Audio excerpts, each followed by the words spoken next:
क्या मतलब होगा? महत्व। हाँ, एक तरह का महत्व। वैल्यू का मतलब होता है मूल्य। मूल्य होता है ना, जैसे हम लोग कोई सामान खरीदने जाते हैं, मान लो कि एक पेन खरीदने गए हैं, तो पूछते हैं इसका कितना प्राइस है, कितना वैल्यू है इसका, ठीक है। और मान लो हमारे पास 10 रुपये हैं और वो पेन 20 रुपये का है, तो क्या वो पेन हमें मिलेगा? तो 20 रुपये यहाँ पैसे का कितना मूल्य हो गया। तो वैल्यू दो टाइप्स की होती है। कितने टाइप्स की होती है? दो टाइप्स की होती है। एक वो वैल्यू होती है जो मॉनेटरी वैल्यू होती है, ठीक है, जिसका हम मनी में उसके वैल्यू को कंपेयर करते हैं, उसको समझते हैं। और दूसरा वैल्यू जो होता है, जो अनुपमा बोली है, महत्व। किसी को हम कितना महत्व देते हैं, ठीक है। और हमारे अंदर क्या क्या चीजें हैं जिससे हम अपनी वैल्यू बढ़ाएंगे और हमारा महत्व बढ़ेगा, ठीक है। तो हर चैप्टर पढ़ने के पीछे कुछ न कुछ पर्पस होता है। तो सोचिए कि हम लोग अगर इस चैप्टर को पढ़ रहे हैं तो क्या इसका महत्व होगा, किस तरीके से हमारे लाइफ को ये इफेक्ट करने वाली है, किस तरीके से ये चैप्टर हमारे जीवन में हमें मदद करने वाली है, हमारे पढ़ाई में या हमारे आने वाले जॉब में, या किस तरीके से, या हम अगर किसी सोसाइटी में जी रहे हैं तो हमारे जीने के तरीके में, सलीके में कुछ बदलाव आ सकता है। क्या होगा इस चैप्टर को पढ़ने से? क्या समझते हैं आप? कुछ दिमाग में आ रहा है आप लोगों को? बोलिए। इस चैप्टर से हम सीखेंगे ये जो लर्न करने का कि कि अगर हम ये वैल्यू चैप्टर पढ़ते हैं तो हम अपनी महत्व को बढ़ा पाएंगे एंड किसी की इम्पोर्टेंस को समझ पाएंगे कि हमें उनकी कितनी रिस्पेक्ट करनी चाहिए, या फिर किसी भी सेक्टर में हम अपनी वैल्यूज़ को कैसे बढ़ा सकते हैं। अगर मेरी वैल्यूज़ कम हो रही है तो उस पर हम केयर कर सकते हैं कि हम अपनी वैल्यूज़ को कैसे बढ़ाएं, इसलिए हम इस चैप्टर को पढ़ेंगे। Okay, very good. और कोई आप लोग मुझे बताना चाहेंगे?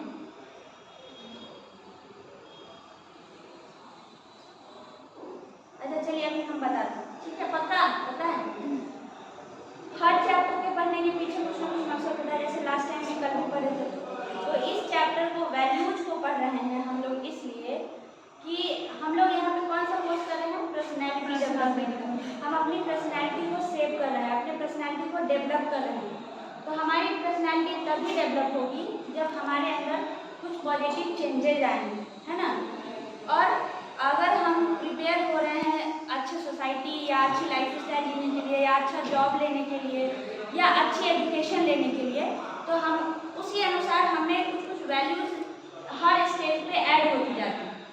तो इस चैप्टर को पढ़ने के बाद हम जानेंगे कि कौन कौन सी वैल्यूज होती है जो किसी इंसान की पर्सनल वैल्यू को इंक्रीज करती है, कौन कौन से ऐसे साइंस होते हैं, कौन कौन से ऐसे इनपुट्स हो सकते हैं, है ना।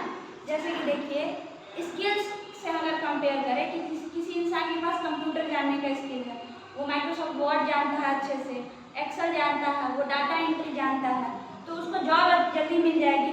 लेकिन उसके अलावा कुछ इंटरपर्सनल स्किल्स होते हैं जिसके, जैसे डिग्री तो सबके पास होती है ना, जैसे हर स्टूडेंट 10th करता है, 12th करता है, ग्रेजुएशन करता है, लेकिन और जैसे प्रिपरेशन भी बहुत सारे स्टूडेंट करते हैं गवर्नमेंट जॉब का या बहुत अलग अलग चीज़ का, लेकिन हर किसी का सिलेक्शन होता है? नहीं होता है। अभी सारे ग्रेजुएट स्टूडेंट सीजीएल का फॉर्म भरते होंगे, है ना, एसएससी के थ्रू, या हर स्टूडेंट यूपीएससी का फॉर्म भी भरते हैं। तो सबका सिलेक्शन क्यों नहीं होता? क्योंकि कुछ चीज़ें जो होती हैं उसमें कमी होती है। हाँ हाँ बिल्कुल आई। जैसे देखिए, अगर सपोज कीजिए कि कोई स्टूडेंट भरा फॉर्म सीजीएल का, ठीक है, हमने भी भरा, हमारे दोस्त ने भी भरा, दोनों लोगों ने हमने फॉर्म भरा। अब क्या है कि हमने फॉर्म भर दिया, 2 महीने बाद मेरा एग्जाम है, हम पूरा टूर कर रहे हैं, ठीक है, पूरा टूर कर रहे हैं, पूरा बिहार का, कभी जू घूम रहे हैं, कभी पार्क घूम रहे हैं, कभी रेस्टोरेंट में खा रहे हैं। और जो मेरा फ्रेंड है या मेरी फ्रेंड है जो मेरे साथ फॉर्म भरी, वो कंसिस्टेंसी के साथ रोज एक नियम से 4 घंटे या 6 घंटे अपने पढ़ाई को दे रही है, ठीक है। तो सिलेक्शन किसका होगा? जो कंसिस्टेंसी से कर रहे हैं उनका। उसका सिलेक्शन क्यों होगा? क्योंकि वो उस गर्ल की तरह एक टूर पे घूमने नहीं गई, वो पूरा फोकस की स्टडी पे अपना। नहीं, तो इसमें से कुछ पॉइंट्स में बताइए, पॉइंट वाइज बताइए। मैम ये सारे चीज़ तो हम ही बोले हैं ना, क्योंकि वो टाइम को टाइम को वैल्यू दे रही है। टाइम का वैल्यू दे रही है। और चलिए अभी हम थोड़ा एक्सप्लेन करते हैं, ठीक है। हम बताएं कि हम घूम रहे हैं, लेकिन वो एक शेड्यूल से डिसिप्लिन को फॉलो करते हुए एक सिंपल टाइम पे या 6 घंटे या 4 घंटे वो दे रही है ना। तो पहले तो वो रोज दे रही है, यानी कंसिस्टेंसी है। सेकेंड, उसके पास शेड्यूल है कि उसको कितने घंटे पढ़ना है। तीसरी कि वो डिसिप्लिन से उस शेड्यूल को फॉलो कर रही है ना। और चौथी वो डेडिकेटेड है। हम तो है नहीं डेडिकेटेड, तो किसका सिलेक्शन होगा? जो डेडिकेटेड। हाँ, तो वो ये सारी चीज़ें जो उसमें है, ऑनेस्टी है, डेडिकेशन है, कंसिस्टेंसी है, ये सब क्या है वो इन सारे वो सब उसके लिए उसके वैल्यूज में ऐड होते जाएगा, ठीक है। तो वही हम लोग इस चैप्टर में पढ़ने वाले हैं कि वैल्यूज कौन कौन सी होती है, जिसको हम अपने पर्सनैलिटी में अगर इनपुट करें तो हमारी ओवरऑल पर्सनैलिटी अच्छी होगी और वो सारे वैल्यूज हमारे पर्सनैलिटी में काउंट होगी और उससे हमारा अपना वैल्यू बढ़ेगा, ठीक है ना। हमारा एक्सेप्टेंस बढ़ेगा लोगों के बीच। अगर हम किसी सोसाइटी में रहते हैं तो हमें लोग वैल्यू देंगे, है ना, हमारी इज्जत करेंगे, हमारा महत्व समझेंगे, क्योंकि वो सारी चीज़ें हमारे अंदर है, वो सारी क्वालिटीज़ हमारे अंदर है, वो सारे इंटरपर्सनल स्किल्स हमारे अंदर है ना। तो हमारी वैल्यूज बढ़ेगी सोसाइटी में कि हम अगर किसी बात को बोल रहे हैं तो उस जैसे हम कहें कि हम 4 बजे आपसे मिलेंगे, तो 4 बजे अगर हम मिल रहे हैं यानी कि हम अपने बात के पक्के हैं। तभी ना अगर हम बोलेंगे हम 4 बजे मिल रहे हैं और पता चला कि हम गायब हैं, ना फ़ोन उठा रहे हैं ना कुछ, यानी वो कभी हमारा कोई वैल्यू करेगा? अरे उस इंसान का तो कोई बात का वैल्यू ही नहीं है, ऐसा बोलते हैं ना।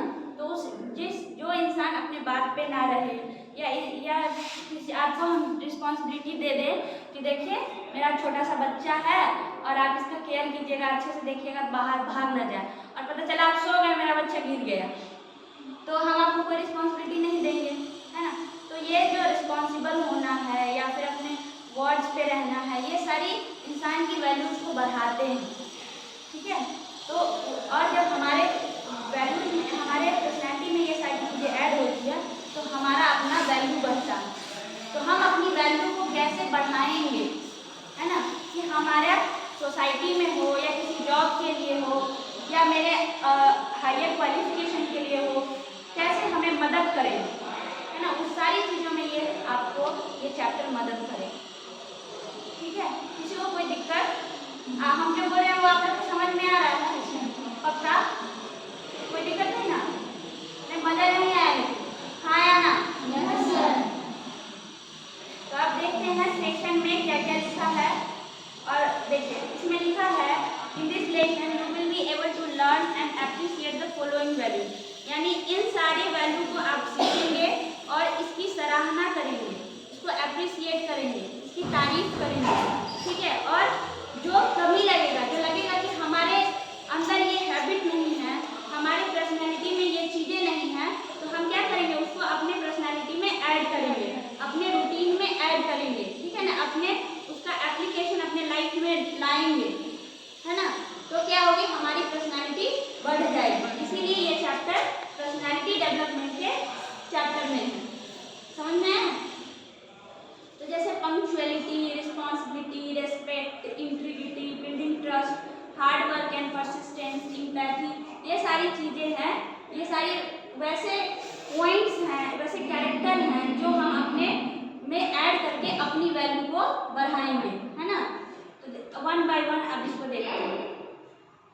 ये कुछ वर्ड्स इसमें लिखे हुए हैं, इसको एक बार आप लोग देखिए कि इसमें क्या क्या लिखे हुए हैं और इन वर्ड्स का क्या महत्व है, वो अपने माइंड में आप लोग सोचिए 2 मिनट के लिए। क्या क्या लिखा हुआ है एक बार पढ़िए, फिर हमको भी सुनाई देना चाहिए।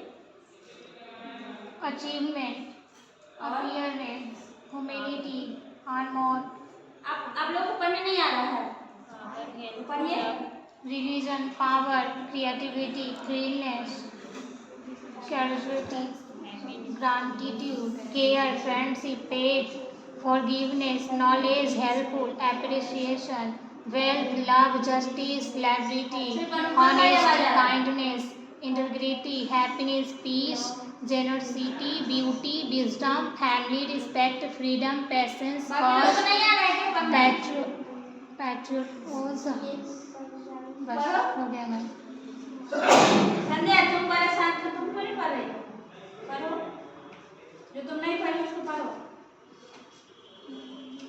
सब तो पढ़ ली। सब पढ़ दी। अच्छा चलो, इसका क्या मतलब समझ रहे हैं आप लोग?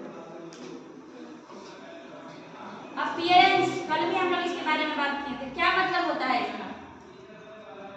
जिस वह स्थिति में है, जिस स्थिति में है उसका मतलब नहीं है। सोचो, काफी लोग सिर्फ अनुपमा ही सोचती है। क्या? तो मतलब अपीयरेंस का मतलब या और भी है। अचीवमेंट का क्या मतलब होता है? हाँ मैम, अगर हम किसी चीज़ को पाना चाहें और वो हम पा लें तो उसे अचीवमेंट कहें। ओके। और अपीयरेंस का? और अपीयरेंस का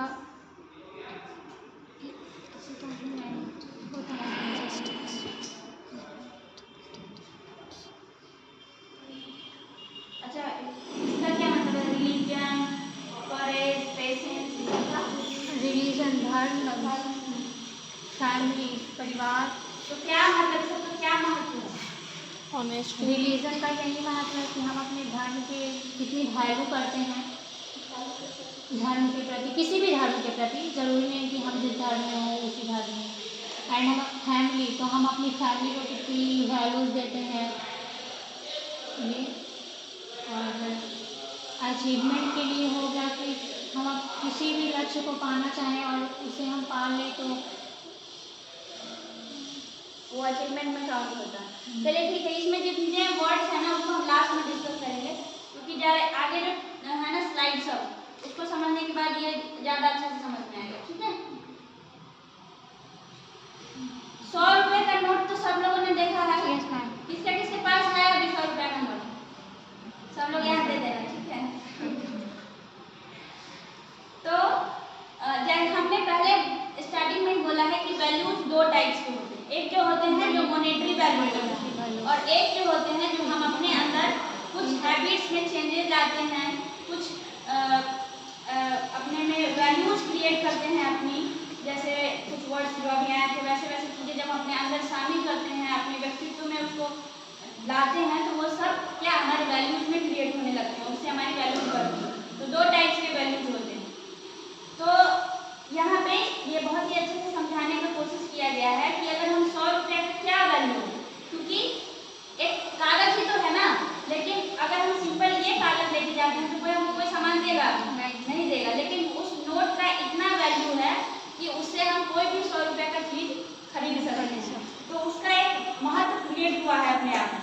ठीक है, तो उसी तरीके से हमें उस कागज, कोई कागज के टुकड़े से हम जैसे वो 100 रुपये का नोट दूसरे कागज के टुकड़े से अपने अंदर कुछ तो ऐसी क्वालिटी उसमें होगी जिसकी वजह से उसकी इतनी वैल्यू है कि उससे इजली से कोई भी सामान लिया जा सकता है। तो हम भी बाकी लोगों से हटके अपने अंदर वैसी चीज़ें लाएंगे जिससे हमारी भी वैल्यू उसी तरीके से हो जाएगी।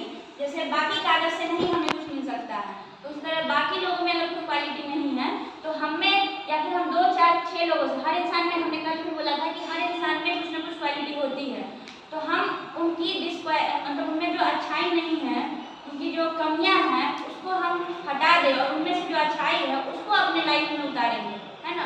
उससे क्या होगा, हर इंसान में से अगर एक एक अच्छाई भी हम अपने पर्सनैलिटी में ऐड करते जाएंगे तो हमें उनसे ज़्यादा अच्छाई हो जाएगी, है ना। तो एक एक चीज़ें ऐसी ऐसी, जैसे हम रिस्पॉन्सिबल बने, हम ट्रस्टवर्दी बने, ऐसी ऐसी चीज़ें हम अगर अपने में शामिल करेंगे तो हो सकता है हम थोड़े थोड़े बाकी लोगों से हटके हो जाएंगे, है ना। तो हमारी उनसे ज़्यादा, उनके कंपेयर में हमारी वैल्यू ज़्यादा हो जाएगी। जैसे पूरे क्लास में सिर्फ अनुपमा ही आंसर करती है सबसे पहले या सबसे ज़्यादा, तो इसकी वैल्यूज भी ज़्यादा है, उसको मॉनिटर बनाया गया है ना, है कि नहीं। तो उसने क्या किया, उसने एक प्रोएक्टिव स्टूडेंट होके ये बात साबित किया है क्लास में। उसका जवाब सही हो गलत हो इस बात से वो नहीं डरती है, वो हमेशा कुछ न कुछ आंसर करने का प्रयास करती है ना। उससे वो वोकल धीरे धीरे बनेगी, कॉन्फिडेंस आएगा उसको। किसी को तो डांटते नहीं है अगर कोई गलत बोलता है तो, या कभी अनुपमा कोई गलत रिप्लाई किए तो कभी डांटे अनुपमा नहीं ना, लेकिन क्या है वो बोलती है तो उसका कॉन्फिडेंस धीरे धीरे बढ़ता है ना। तो उसी तरह सबको प्रयास करना चाहिए, तो वो इस क्लास से हटके खुद का वैल्यू अपना क्रिएट कर रही है। तो उसी तरीके से आपको हर एक स्टूडेंट को, जितने भी आप लोग सब बैठे हुए हैं, सबको ये सोचना है कि हम कैसे अपने में ज़्यादा क्वालिटी ऐड कर सकें जिससे हमारी ज़्यादा वैल्यू हो सके, क्या हम अलग कर सकते हैं, है ना। तो आगे देखते हैं।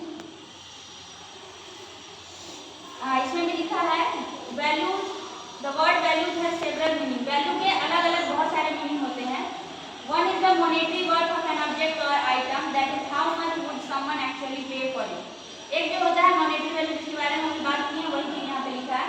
Another is of more personal matter, यानी किसी व्यक्ति के आइडियाज कैसे हैं, वो उसका विश्वास किस तरीके का है, किस तरीके के उसके सिद्धांत हैं, ठीक है, कैसा उसका बिलीफ सिस्टम है।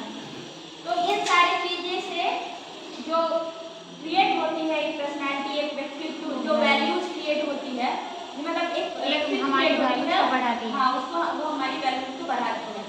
और हमारी जो वैल्यू होती है वो हमारे बिहेवियर को भी डिटरमाइन करती है कि हम कौन हैं। Values play an important part in our life. Values जो है लीव्स मैम, लीव्स नहीं, life. Values often show us the way when we struggle in finding direction, making important decisions, and even knowing how to act in a day-to-day situation. जैसे values जो होती है, जो हमारे में ऐड होती है, वो सब जब भी हम कभी संघर्ष कर रहे होते हैं और जब हमें कुछ समझ में नहीं आता है, तो वो सारी जो हमारे में अंदर स्किल्स होती है ना, वही हमें एक सही डायरेक्शन के लिए हमें इंडिकेट करती है हमारे माइंड को, हमें खुद डायरेक्शन देती है।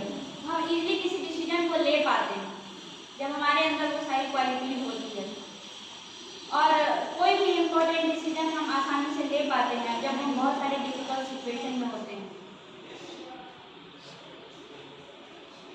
फर्स्ट वर्ड हमने पढ़ा था लिस्ट में, पंक्चुअलिटी। इसका क्या मतलब होता है? थोड़ा सा सर्दी में क्या होता है पंक्चुअलिटी का मतलब? पंक्चुअल होने का क्या मतलब होता है?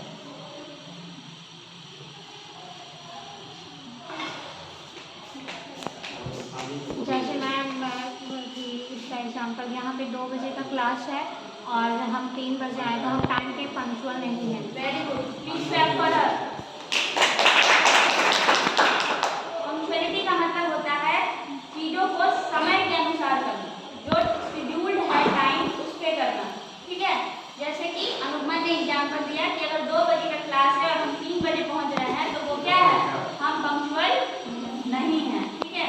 तो ये हुआ पंक्चुअलिटी का मतलब। हर इंसान पे अपने अंदर इस क्वालिटी को लाना चाहिए, है ना। वैसे अक्सर में आप लोग 2 बजे से पहले आ जाते हैं। Very good. पंक्चुअलिटी का और भी कुछ मतलब होता है रिस्पॉन्सिबल होना, प्रोफेशनल होना, dependable, your respect people and time. अगर पंक्चुअल होने का क्या मतलब है कि आप रिस्पॉन्सिबल हैं, आप अपने पढ़ाई के प्रति जिम्मेदार हैं, तभी तो आप सही समय से आ रहे हैं ना, आप क्लासेस के प्रति जिम्मेदार हैं। तो पंक्चुअल होने का मतलब यही नहीं है कि आप समय के पाबंद हैं, आप जिम्मेदार भी हैं, आप समझदार भी हैं, इसका ये भी मतलब है, ठीक है। Why is punctuality and attendance important in a workplace? और पंक्चुअलिटी जरूरी क्यों है? क्यों है बताइए, एग्जाम्पल देके बता सकते हैं। अच्छा चलिए हम बता दें। सपोज आपने कहा कि अगर 2 बजे की क्लास है और हम 3 बजे आ रहे हैं तो हम पंक्चुअल नहीं। तो अगर आप 3 बजे आएंगे तो आपका 2 से 3 में जो क्लासेस हुए, जो चीज़ें पढ़ाई वो छूट भी तो जाएगी ना, ठीक है। या फिर अगर मेरा यहाँ 9 बजे का आने का समय है तो हम 10 बजे आएंगे, तो जो काम मेरा 9 से 10 के बीच शेड्यूल होगा वो तो नहीं होगा, तो फिर ये काम क्या होगा? एक्सटेंड हो जाएगा अगले दिन के लिए। और ऐसे ही हर दिन कुछ ना कुछ काम एक्सटेंड होते जाएगा तो मेरे पास एक वर्कलोड बढ़ जाएगा ज़्यादा, है ना। तो पंक्चुअल होने का, पंक्चुअल अगर आप हैं तो उसका यही फायदा है कि आप चीज़ों को सही समय पे और एक गिवन टाइम फ्रेम में कंप्लीट कर लेते हैं, ठीक है। आप रेगुलरिटी को मेंटेन करते हैं, आप अपना काम टाइम पे करते हैं, आप जो शेड्यूल है उस जो बना हुआ है शेड्यूल उनके अनुशासन में हैं आप, ठीक है। और to show that you are dependable and responsible, यानी आप पे भरोसा किया जा सकता है, आपको जिम्मेदारी दी जा सकती है और आप पे डिपेंड रहा जा सकता है, ठीक है। किसी को कोई दिक्कत? No ma'am. समझ में आ रहा है? Yes ma'am. लास्ट में पूछेंगे, पढ़िए तो इसको जरा। You might have heard the phrase talking responsibility of my family. What does it mean? It means talking care of your family financially and being there to take care of their wellness. क्या मतलब हुआ इसका? हिंदी कोई बता सकता है?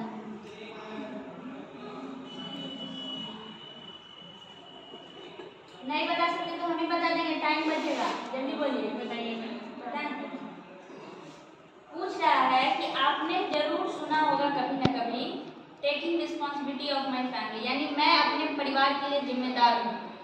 ठीक है, मेरे ऊपर मेरे परिवार की जिम्मेदारी है, मेरे बच्चे हैं, मेरे बीवी है है ना, उनकी जिम्मेदारी है मुझ पे। बच्चों को पढ़ाना लिखाना है, स्कूल भेजना है, बीवी को शादी देना है, छुट्टी देना है ना। तो वो क्या है, रिस्पॉन्सिबिलिटी है, उस पर जिम्मेदारी है। तो आपने ये कभी ना कभी किसी ने किसी से डायलॉग सुना होगा, सुना है? नहीं सुना है? हाँ या घड़ी में सुन लेते हैं।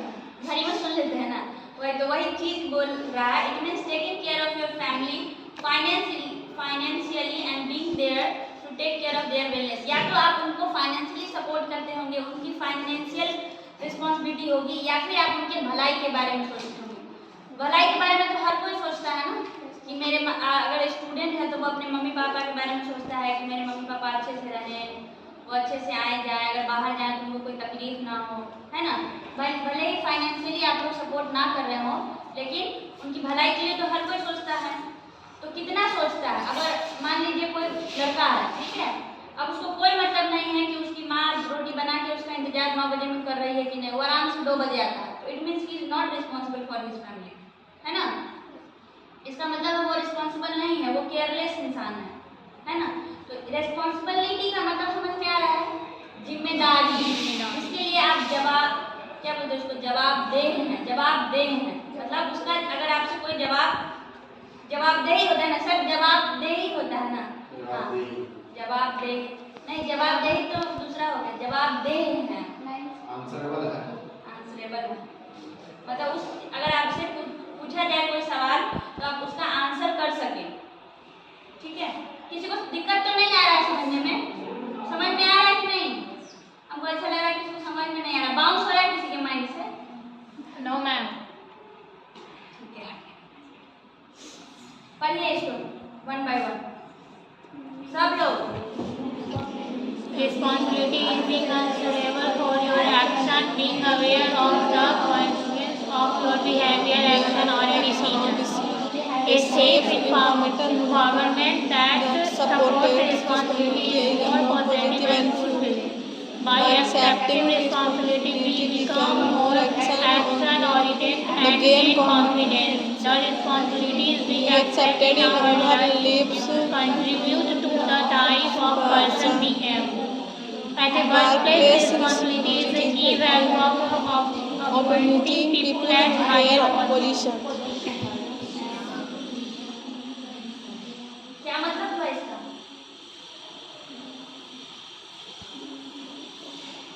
अभी जो हम बोल रहे थे वही इसमें लिखा हुआ है। रिस्पॉन्सिबिलिटी का मतलब है कि आप आंसरेबल हैं किसी एक्शन के लिए, आप जो कर रहे हैं उसके लिए आप जवाबदेह हैं, और आप अवेयर हैं कि अगर हम कोई काम कर रहे हैं तो उसके कॉन्सिक्वेंसेस क्या क्या हो सकते हैं। सपोज दैट आप 9 बजे तक घर नहीं पहुंच रहे हैं, 12 बजे तक आराम से आ रहे हैं, तो हो सकता है आपकी मम्मी आपके लिए गेट खोल के रखी हो और घर में कोई चला जाए, एंटर कर ले, कोई जाकर चोरी कर ले, है ना। ऐसे बहुत सारे केसेस भी हुए हैं कि लोग घर खुला छोड़ देते हैं किसी के इंतजार में और कुछ हो जाता है। तो उसके क्या क्या कॉन्सिक्वेंसेस हो सकते हैं आपके बिहेवियर या आपके एक्शन या आपके डिसीजन की वजह से, है ना। तो उसके प्रति आप कितने अवेयर हैं। कभी भी कोई डिसीजन लेने से पहले सोचना पड़ता है कि इसके क्या क्या प्रॉस हैं, क्या क्या कॉन्स हैं, मतलब इसके क्या होता है इसमें हिंदी सर, फायदा और नुकसान क्या क्या हो सकते हैं हमारे डिसीजन लेने के वजह से, कितने अवेयर हैं उसके प्रति। हम अगर जा रहे हैं तो अगर उससे अगर 50% नुकसान है तो क्या 50% फायदा भी है? कम से कम कोई भी डिसीजन लेने से पहले ये चीज़ें जरूर सोचनी चाहिए। A safe environment that support responsibility is more positive and fulfilling. जो एक सेफ इन्वायरमेंट होता है यानी सुरक्षित वातावरण होता है, वो सपोर्ट करता है, that support responsibility is more positive and fulfilling। क्या मतलब हो सकता है इसका?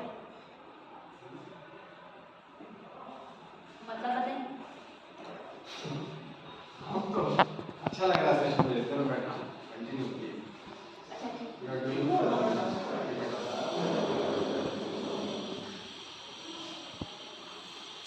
पहला ना क्या? हाँ सेफ एनवायरनमेंट पढ़ो, तुम लोग पढ़ो क्या है वो बताओ, क्या मतलब तुम लोग क्या समझ रहे हो, तुम्हारी क्या है?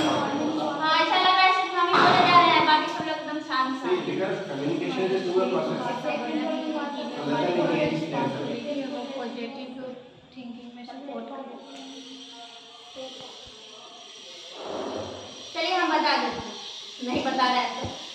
जब आप किसी चीज़ के लिए रिस्पॉन्सिबल होते हैं, जैसे कि हम ये एग्जाम्पल दे रहे थे ना कि आप 9 बजे आ रहे हैं, 10 बजे, अगर आप रिस्पॉन्सिबल होते तो वहाँ का एक सेफ इन्वायरमेंट क्रिएट होता, कि सेफ्टी रहती ना कि आपके घर में आप 9 बजे तक पहुँच जा रहे हैं, तो 9 बजे के बाद कोई भी आपके घर में अंदर नहीं आ सकता और कुछ भी दुर्घटना नहीं घटेगी। तो आप जितने रिस्पॉन्सिबल होते हैं उतनी ही सेफ इन्वायरमेंट क्रिएट होती है आपके सराउंडिंग्स में, आपके चारों तरफ, और उतना ही पॉजिटिव आउटपुट निकल के आता है ना। कोई निगेटिव कॉन्सिक्वेंसेस होने के कोई चांस ही नहीं रहते हैं, है ना। तो वही चीज़ है कि आपकी रिस्पॉन्सिबिलिटी जो होती है उससे हम रिस्पॉन्सिबल जितने आप होते हैं उसका आउटपुट हमेशा पॉजिटिव होता है और एक सेफ इन्वायरमेंट क्रिएट होता है ना। अब जैसे ये डोंगल है, ये लैपटॉप है, अगर हम छोड़ दें इसको और आराम से कहीं चले जाएं, बैठ जाएं, इसको हम जब भी आते हैं लेके जाते हैं ना, लेकिन अगर हम छोड़ दें और कोई स्टूडेंट आए या कोई स्टूडेंट बन के कोई चोर ही आ जाए और लेके चला जाए, तो इसके बहुत सारे कॉन्सिक्वेंसेस होंगे, क्योंकि ये मेरा प्रॉपर्टी तो है नहीं, ये ऑफिशियल एसेट है, इसके लिए बहुत सारी फिर चीज़ें होने की बाद में, है कि नहीं, बहुत सारे लोगों पे ब्लेम भी जाएगा, बहुत सारी सफाई या जस्टिफिकेशन देने पड़ेंगे। तो ये सारे चीज़ों से ये सब क्या है, नेगेटिव चीज़ें हो जाएंगी ना। तो इससे बचने के लिए हमें हमेशा रिस्पॉन्सिबल होना चाहिए, चाहे वो किसी भी फील्ड में किसी भी चीज़ के लिए हो, फैमिली के लिए हो, स्टडी के लिए हो, जॉब के लिए हो, है ना। By accepting responsibility we become more action oriented and gain confidence। जब जितने रिस्पॉन्सिबल होते हैं, टाइम के लिए अगर रिस्पॉन्सिबल है, पंक्चुअल हैं आप, तो आप उतनी जल्दी एक शेड्यूल टाइम में, एक गिवन टाइम फ्रेम में आप अपने काम को कंप्लीट कर लीजिएगा, तो आप एक एक्शन ओरिएंटेड पर्सन बनिएगा, है ना, अगर आप शेड्यूल से कोई काम को कर रहे हैं तो। और जब आप कोई काम को बहुत डेडिकेटली एक्शन ओरिएंटेड बन के करते हैं और आपको फिर एप्रिसिएशन मिलता है या नहीं भी मिलता है, तो अपने आप से आपको कॉन्फिडेंस आता है कि हमें राइट ट्रैक पे सही काम कर रहे हैं। जैसे आप पढ़ रहे हैं सीजीएल के लिए या यूपीएससी के लिए या किसी भी चीज़ के लिए, जो लोग आप लोग दरोगा या कुछ भी का तैयारी करते हैं, तो आप लोग चैप्टर्स पढ़ते होंगे और हो सकता है उसको देने के बाद टेस्ट देते होंगे, आप लोग मॉक टेस्ट। तो जब आप लोग मॉक टेस्ट देते हैं उसमें अच्छा मार्क्स आता है तो आपको लगता है कि हम ऑन ट्रैक हैं। जब गलत मार्क्स लगता है तो लगता है आपको अपनी स्ट्रैटेजी को चेंज करनी चाहिए, है ना, और हमें थोड़े और दूसरे तरीके से पढ़ाई करनी चाहिए।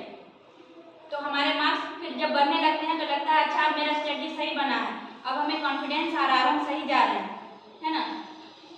The responsibility we accept in our life contribute to the type of person we become. और जितने रिस्पॉन्सिबिलिटी हम लेते हैं, संभालते हैं और उसको सही टाइम पे सही तरीके से पूरे करते हैं, उतनी ज़्यादा हमारी एक बेहतर व्यक्तित्व का विकास होता है और उतने ज़्यादा हम एक्सेप्टेबल होते हैं, उतने ज़्यादा लोग हमें पसंद करते हैं और उतने ज़्यादा हमारे एक अच्छे व्यक्तित्व में उसका कंट्रीब्यूशन ऐड होते जाता है, ठीक है।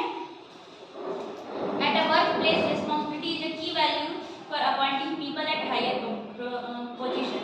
और जब भी ऐसी जगह पे कोई जो काम करते हैं, जहाँ पे कोई वर्क प्लेस ऑफिस में या फिर फील्ड में जो भी ड्यूटी जिसको जहाँ मिली है, उसके प्रति आप जितने रिस्पॉन्सिबल होते हैं अपने टारगेट के प्रति, अपने काम के प्रति, तो उससे क्या होता है, आप लोग विश्वास करते हैं और सोचते हैं कि अगर ये व्यक्ति इस काम को अच्छे से संभाल ले रहा है तो इसको इससे अच्छा काम भी दिया जाएगा तो ये संभाल लेगा। लेकिन अगर आपको जो काम दिया जा रहा है वही आप अच्छे से नहीं संभाल पा रहे हैं, तो सामने वाला तो आप पे ट्रस्ट नहीं करेगा ना, कि कोई छोटा सा काम दिए तो हुआ नहीं, बड़ा काम क्या देगा, छोटे से पोस्ट पे संभाला नहीं गया, बड़ा पोजीशन ये क्या ही संभालेगा, है ना। रेस्पेक्ट। अब रेस्पेक्ट क्या होता है, रेस्पेक्ट को हिंदी में क्या बोलते हैं, आदर। तो हमारे संस्कृति में ये रिवाज है कि हम लोग पैर छू के प्रणाम करते हैं और झंडा जब फहराया जाता है तो क्या करते हैं, सैल्यूट करते हैं। क्या मतलब होता है इसका, क्यों करते हैं ऐसा, क्यों पैर छू के किसी को प्रणाम करते हैं, क्योंकि वो रिस्पेक्ट करते हैं, हम उनका आदर करते हैं।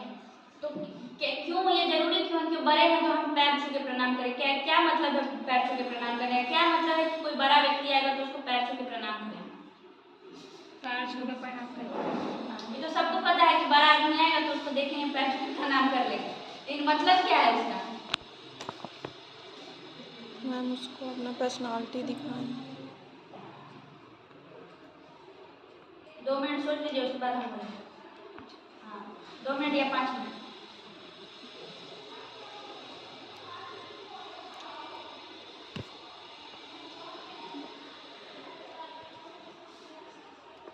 अब बताएं मैम, अगर हम अपने पेरेंट्स या किसी भी रिलेटिव को प्रणाम करते हैं पैर छूकर, तो वो उनके अंदर ये जाता है कि हाँ ये जो मेरा बच्चा है वो मेरी रिस्पेक्ट करता है, वो हमें आदर करता है और बदले में वो हमें अभी ब्लेस देते हैं, आशीर्वाद देते हैं। Very good. और कोई कुछ करना चाहता है? और कोई कुछ कहना चाहता है या मैं बोलूं? बोलिए मैम। चलिए ठीक है। हर संस्कृति में, हर कल्चर में कुछ चीजें बनाई जाती है ना? जैसे कि हमारे यहाँ इवन ट्यूशन आते हैं ना आप लोग, तो यहाँ का क्या कल्चर है कि आपको 12 बजे आना, सॉरी कितने बजे आना है? 2 बजे। उधर सर बात करें, हम डिस्टर्ब तब तक किसी को और कुछ सोचना है तो सोच लो।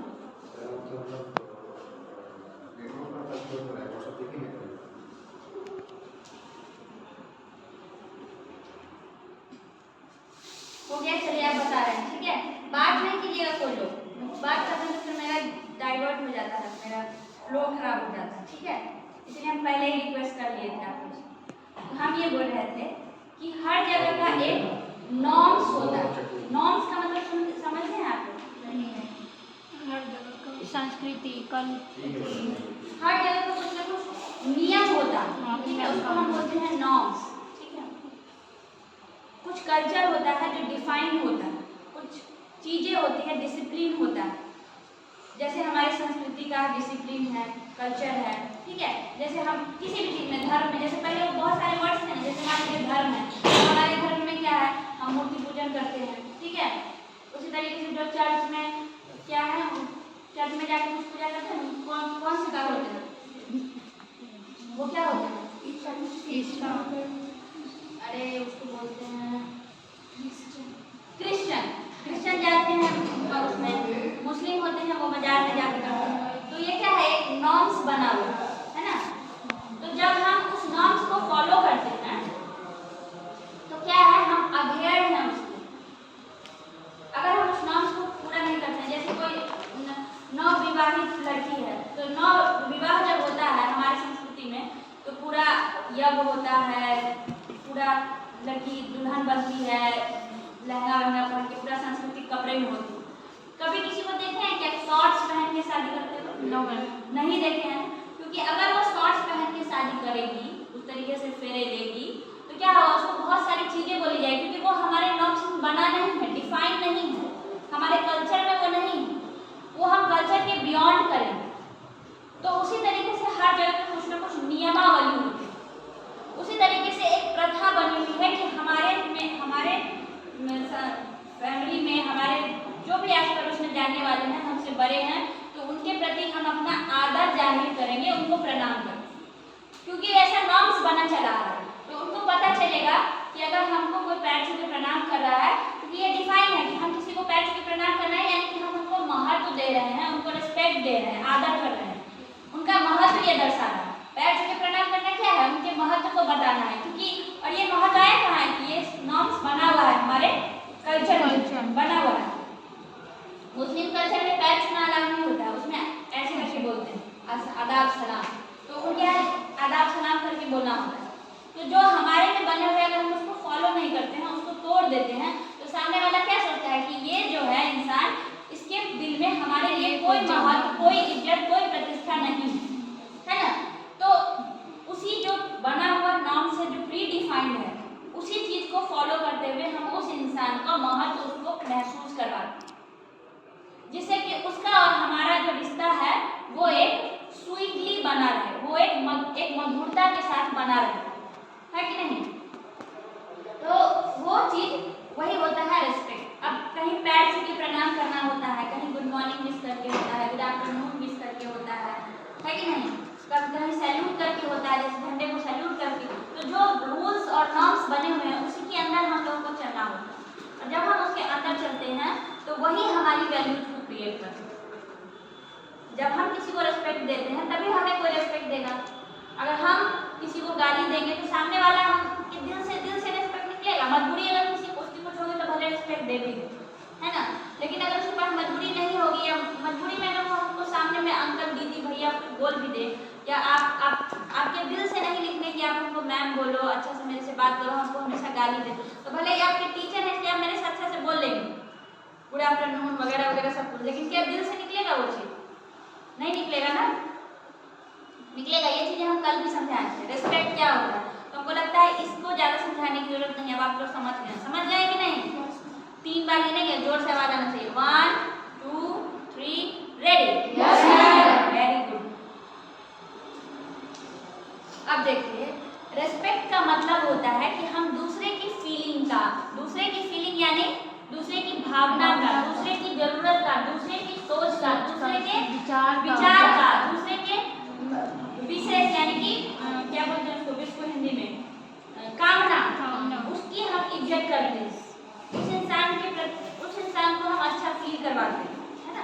तो उनकी इन सारी बातों का ध्यान रखते हैं, क्योंकि उसके नॉर्म्स में अगर उनके धर्म में ये चीज, मतलब उनके मान लो कोई मुस्लिम धर्म से अगर उनके धर्म में है कि जाके नमाज पढ़ना और नमाज को खराब करेंगे तो उनका हमारा रिश्ता खराब होगा, उनको चोट पहुंचेगी। और हमें क्या मिल जाएगा? किसी को चोट पहुंचाए, हमारा उनसे रिलेशन खराब होगा, है ना। और रिलेशन खराब करने वाले व्यक्ति का पर्सनैलिटी कभी अच्छा नहीं हो सकता। किसी को परेशान करना, किसी को दुख देना, किसी को रुलाने वाला कोई भी अच्छा व्यक्ति नहीं कहला सकता। तो वो हमें अपना वैल्यूज बढ़ाना है, इन सारी चीज़ों को हमें ऐड करना है ना। कैसे हम कह देते हैं कि अरे उसके पास तमीज नहीं है, संस्कार नहीं है, बोल देते हैं ना। क्यों? क्योंकि वो इन नॉर्म्स को फॉलो नहीं करता।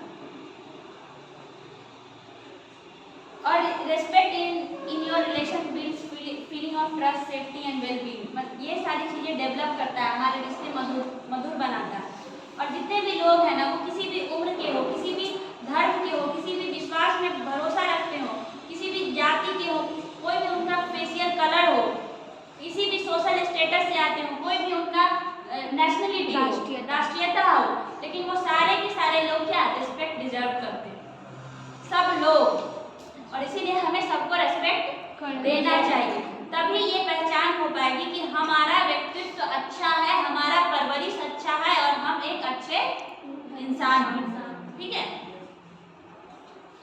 Respect may not come naturally, but it is something you can even learn and practice. Not come naturally, but it is something you can even learn. ये आप नेचुरली प्रकृति से नहीं है। रेस्पेक्ट जो है वो एकदम नेचुरल हो। आप अगर आपने नहीं है किसी से नहीं, कहीं से सीखते हैं, सीख के और बढ़ा सकते हैं, है ना, लर्न कर सकते हैं, प्रैक्टिस कर सकते हैं। इंटीग्रिटी क्या होती है?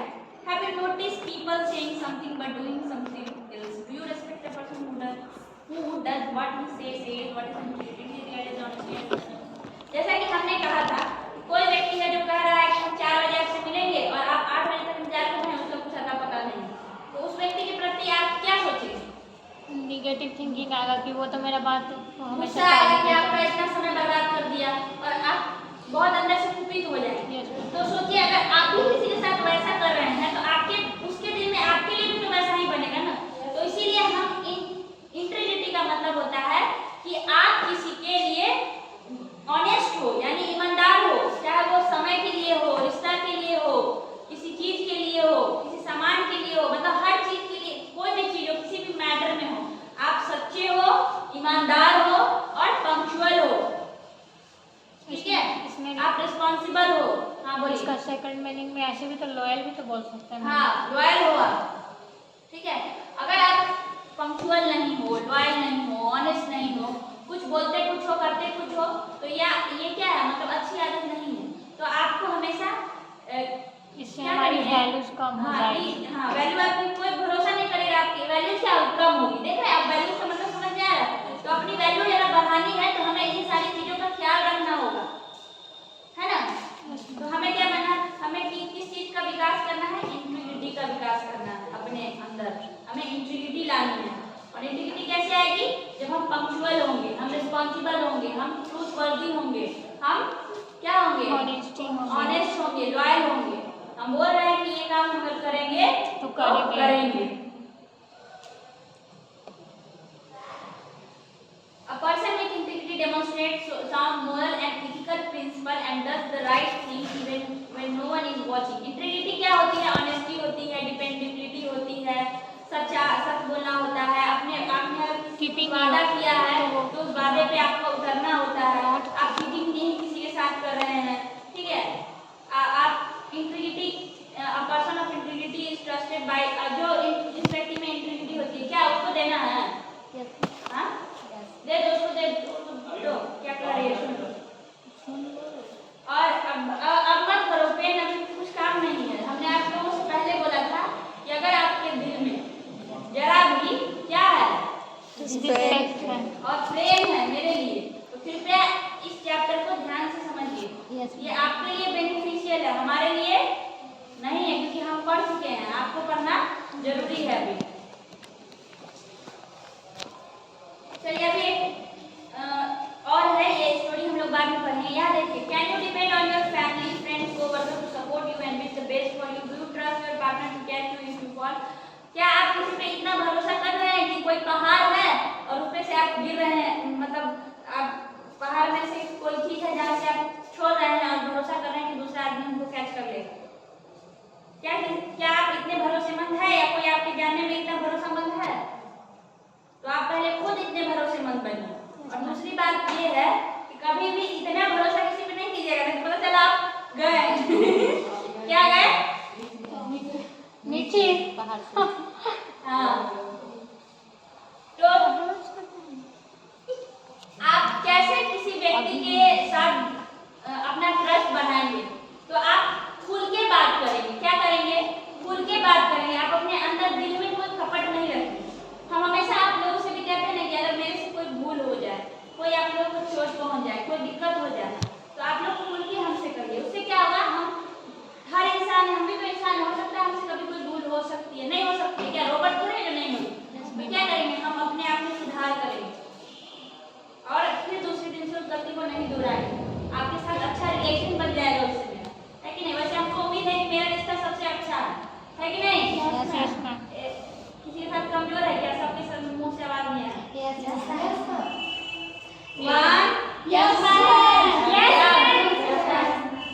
पहले क्यों बोल रहे थे? 3 होगा तब 1 2 3 स्टार्ट। हाँ चलो ठीक है। तो admit if you made a mistake. और हमेशा कभी भी कोई गलती हो जाए ना, तो अपने आप पे इतराना नहीं है या बुरा नहीं फील करना है। बोलना है कि हाँ हमसे ये गलती हो गई है, हम अगली बार से इस गलती को नहीं दोहराएंगे। So people you are care about them. दिखाएं कि आप किसी व्यक्ति का कितना ख्याल रखते हैं।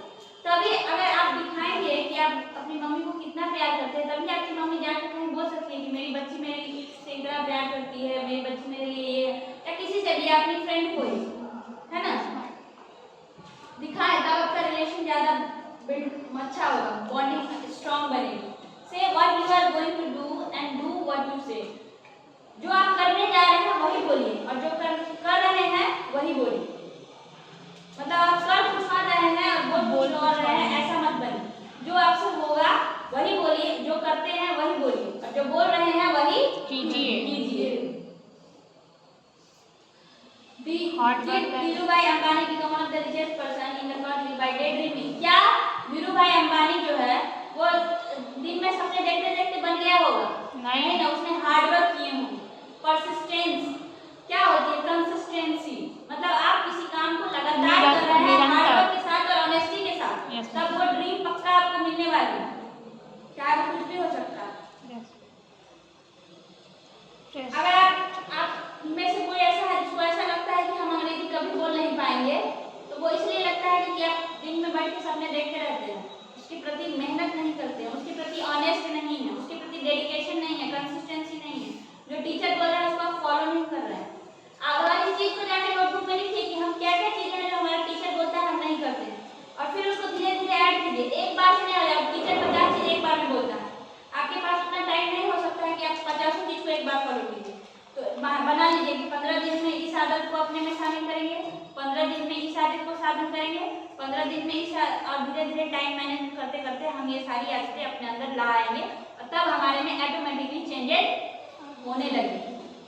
ठीक है, अचानक से चेंजिंग नहीं होगा।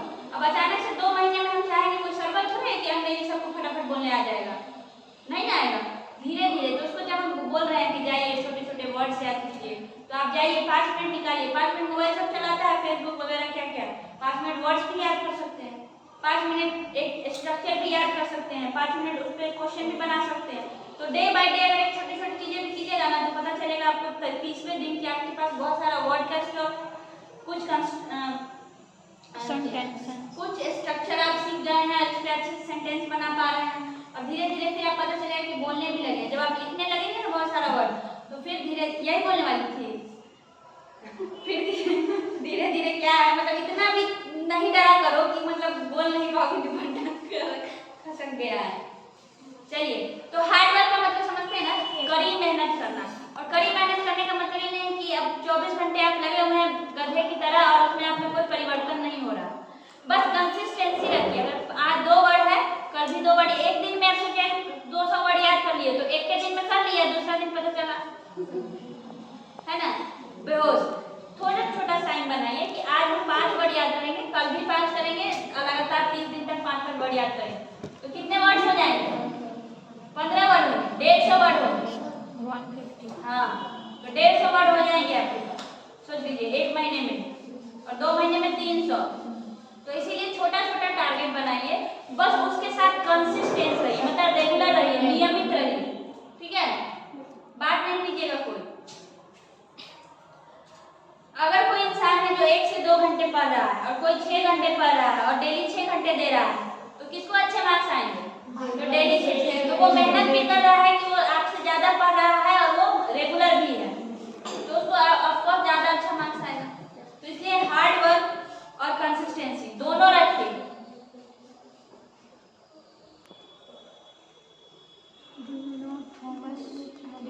हाँ, आप हार्ड वर्क करते हैं फिर भी फेल हो जाते हैं, उसका मतलब यही है कि परसिस्टेंस नहीं है, कंसिस्टेंसी नहीं है।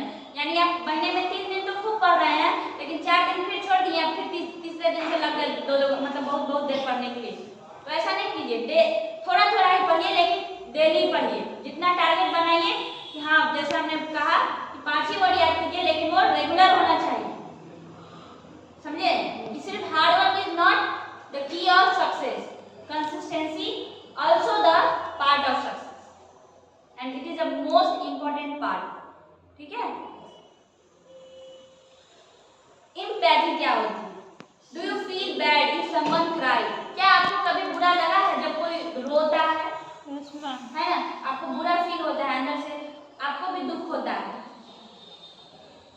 Do you care for your family and friends? क्या अपने दोस्त का, अपने परिवार का ख्याल रखते हैं? देखते हैं कि परिवार, मम्मी को कभी चोट न लग जाए, मम्मी बीमार न पड़ जाए, ऐसा होता है ना, देखते हैं, वो क्या है, केयर्ड है, तो उसको बोलते हैं empathy. What do you do when you feel? हाँ, जब आपके कोई फ्रेंड्स या कोवर्कर आपके साथ काम करने वाले उदास बैठे होते तो क्या आपको बुरा लगता है? Yes, ma'am। तो वो क्या है, वो एम्पैथी है। तो सिंपैथी किसको बोलते हैं मैम? जो दुख में साथ दो, जो दुख में नहीं, साथ दो। नहीं, सिंपैथी जैसे कि हम ना अधिक रूड होकर बोलते हैं कि हमें सिंपैथी मत दो, सहानुभूति होती है। ठीक है, और इसका मतलब भी वही होता है, लेकिन इन दोनों में थोड़ा सा डिफरेंस है, वो हम आपको अलग से समझाएंगे क्योंकि ये इस चैप्टर में नहीं है। ठीक है, तो empathy is the ability to understand and share the feeling of another person. दोनों चीज सेम ही है, लेकिन सिंपैथी थोड़ा सा समझाई दे क्या? सिंपैथी क्या है कि आपको किसी कोई दुख में है तो आपको उससे सहानुभूति हुई और उसके साथ आप उस वक्त में मतलब उसको थोड़ा सा सराहना दे दिए, उसको थोड़ा सा मतलब अच्छा कर दिए कि चलो रो नहीं, ऐसे नहीं करो, वैसे नहीं करो। और एम्पैथी क्या है कि आप understand and share the feeling of, मतलब उस फीलिंग को आप अपने अंदर उतार के, मतलब उस चीज को एकदम अपने आप में समा के समझ रहे हैं। ठीक है, सिंपैथी में कि कोई रो रहा है तो आपको बुरा लग रहा है तो आप उसको जाके समझाइएगा, मत रो, ऐसे करो, वैसे करो। और एम्पैथी है कि आप उसके दुख को अपना ही समझ लिए। ठीक है, और दोनों का मतलब सहानुभूति भी। तो एम्पैथी कैसे होगी? Walk in others shoes, try to understand other situation and feel by thinking from their perspective. जब कोई दुखी है ना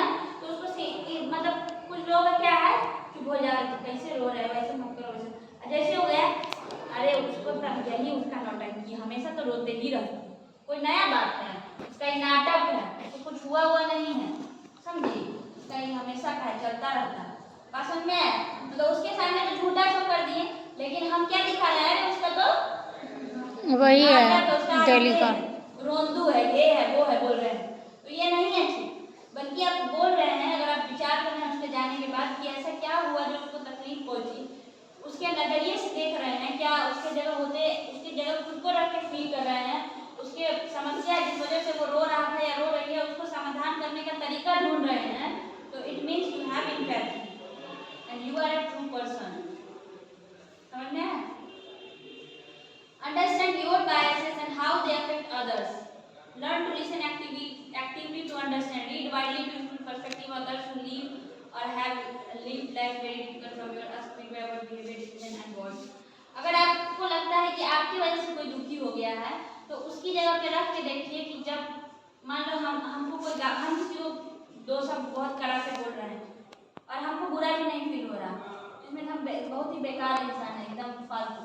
लेकिन अगर हम किसी को बोले हैं और फिर हम सोच रहे हैं कि अगर हमसे कोई वैसे बोले होता तो हम अभी क्या फील कर रहे होते, और उस फीलिंग के साथ फिर उस इंसान को जाके उस इंसान से क्षमा मांगते हैं, माफ़ी मांगते हैं, या उस इंसान को बोलते हैं कि हमसे गलती हो गई, तो ये है कि हम अपने मिस्टेक को एक्सेप्ट करके सुधार लाने का प्रयास कर रहे हैं, और ये है हमारा एम्पैथी, है ना? कभी भी किसी इंसान को दुख नहीं पहुंचाना, उसे पूछना है कि क्या हमारे किसी बिहेवियर से, किसी एक्शन से आपको ठेस पहुंची जिसमें हम सुधार कर सकते हैं। अगर आपको नहीं समझ में आ रहा है, और उसकी उदासी का वजह पूछने का कोशिश करेंगे, ठीक है? तो उससे क्या होगा? हमारे अंदर एक अच्छी व्यक्तित्व का विकास होगा, पहचान होगा, निर्माण होगा। और इस कोर्स का मतलब ही क्या है? पर्सनैलिटी। और यही सारी चीजें जब अपने अंदर लाएंगे तो हमारा व्यक्तित्व सबसे अलग होगा, हमारी पहचान अलग होगी, हमारी वैल्यू अलग होगी। अच्छा लग रहा है आपको ये चैप्टर? Yes ma'am. चलिए, तो ये चैप्टर तो खत्म हो गया है, इसमें एक स्टोरी है। तो ओवरऑल आप लोगों ने समझा वैल्यूज का क्या मतलब होता है? Yes ma'am. वैल्यूज का होता है महत्व, और अपना महत्व हमें बढ़ाने के लिए हमें ये सारी चीजों को अपने अंदर, ये सारी खूबियों को अपने फॉलो ऊपर करना उतारनी पड़ेगी, ठीक है? तभी जाके हम अच्छे इंसान होंगे। कल हम लोगों ने पढ़ा था कि पर्सनैलिटी क्या होती है, व्यक्तित्व क्या होता है, पढ़ा था ना? तो व्यक्तित्व में क्या थी? Honesty, thoughts, feelings, behaviour. हाँ, एक इमोशनल कैरेक्टरिस्टिक्स पढ़े, इंटेलेक्चुअल कैरेक्टरिस्टिक्स पढ़े, फिजिकल कैरेक्टरिस्टिक्स, तो क्या क्या कैरेक्टरिस्टिक्स होते हैं एक पर्सनैलिटी के डेवलप होने में। और आज हम लोग पढ़े कि वो जो चीजें होती है, पॉइंट्स होते हैं, वो जो सिम्टम्स होते हैं, वो जो साइंस होते हैं, वो हमारी वैल्यूज को बढ़ाती हैं। वो सारे अपने अगर ऐड कर ले तो हमारी वैल्यूज बढ़ जाएगी, है ना? समझ में आया? कैसा लगा चैप्टर आज का? एक बार में बताना, 1 2 3 स्टार्ट। Very good. चलो, तो अभी बंद कर दो और ये पढ़ो एक बार। इन लोगों का नहीं दिए, हमारे स्टूडेंट का कोई नहीं देता।